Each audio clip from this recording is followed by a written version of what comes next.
Thank you for coming. Thank you so much. If you proceed with me right away. Thank you. Hassan was raised in Kabul. He was brought up in a family which loved him and treated him the best they could. He was brought up by Baba and Ali, his mentors, who guided him as he grew up.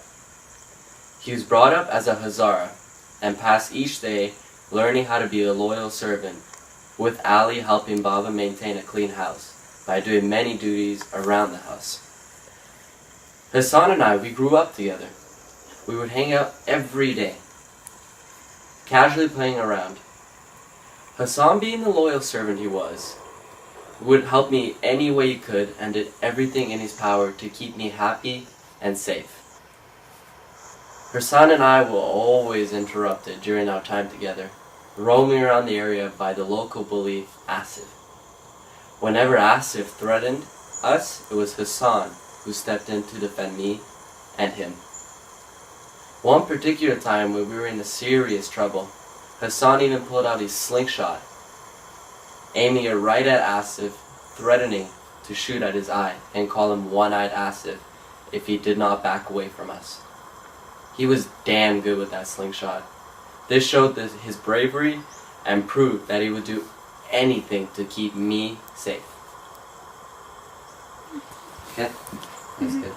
One of his favorite things to do was go up on the hill to the pomegranate tree and listen to me read. His favorite book was the Rostam and Sohrab. Hassan himself could not read or write at this stage, so he was fascinated whenever I would read aloud to him. I often embarrassed him cruelly for not understanding words, which I could. However, Hassan still enjoyed this moment in time every single day. Hassan was a great kite runner. I regard him as the best I'd ever seen. Even without the kite, even landing, Hassan always knew the spot it would land, and the kite would just glide into his hands. Hassan was always better than me at solving puzzles and solutions.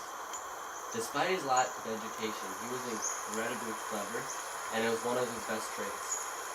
Hassan taught me many tricks he knew about kite running. His most famous trick was the tuck and under.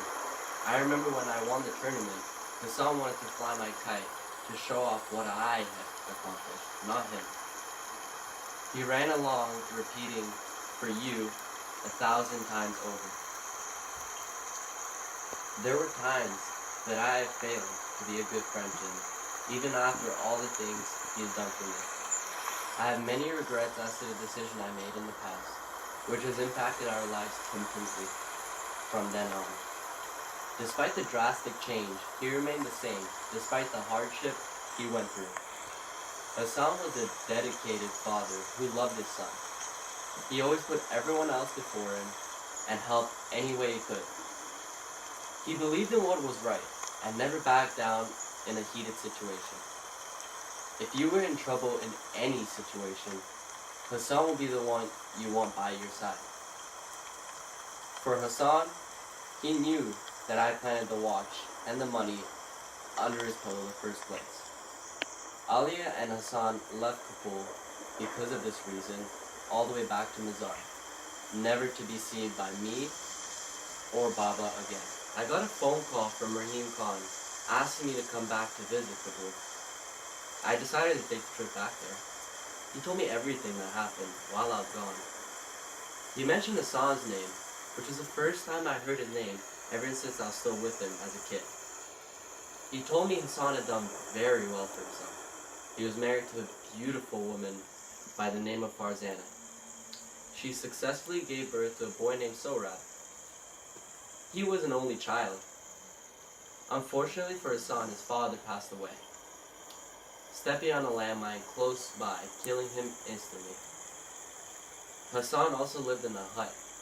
It was easily distinguished from the others because his house was the only one with a garden, so it was easy to find. Rahim said he later visited him to ask Hassan to move back to Kabul and help him take care of the house, which Baba left over for him. Hassan was reluctant at first, however, agreed on the proposal and his family moved back with Rahim. When the Taliban spotted Hassan and his family living in a huge house, They came to the conclusion that he stole it, since it was impossible for a Zara to live in such a big house. After much protest from Hassan to not give up ownership of the house and to move out, he was carried on by foot soldiers outside. He was asked to bend down and was shot. I remember every sentence I kept repeating, no, no, no. Even after Rahim explaining Farzana ran after him, only to be shot as well, as an act of self-defense from the Taliban. This left Sohrab in the world by himself, independently at such a young age. Hassan never got to see me or Baba again, and could not even say goodbye to his own son or wife for the very last time. Hassan will be remembered for his bravery, courage, forgiveness, helpfulness, kindness, pride, skillfulness, and most of all, the one thing he prides the most, his loyalty. He died not knowing the real truth about who his real father actually was, and never got to see me or Baba again. The time he left when he was just a child was just the last time he saw us again. We have been left with a gift by the name of Sohrab. Stopped raining. The last biological resemblance of Hassan. As much of a coward as I was, I finally made the journey to find Sohrab. After a long and brutal journey, I finally have him safe in my hands with me. I took the words from Rahim, and I decided that after all I did from Hassan in the past, this was the least I could do, and the best way to be good again. Hassan, your presence will be greatly impacted on everyone who surrounded you, and now that you're gone, we are left with great grief, and we are left here to mourn your death. You will be dearly missed, and may you rest in peace.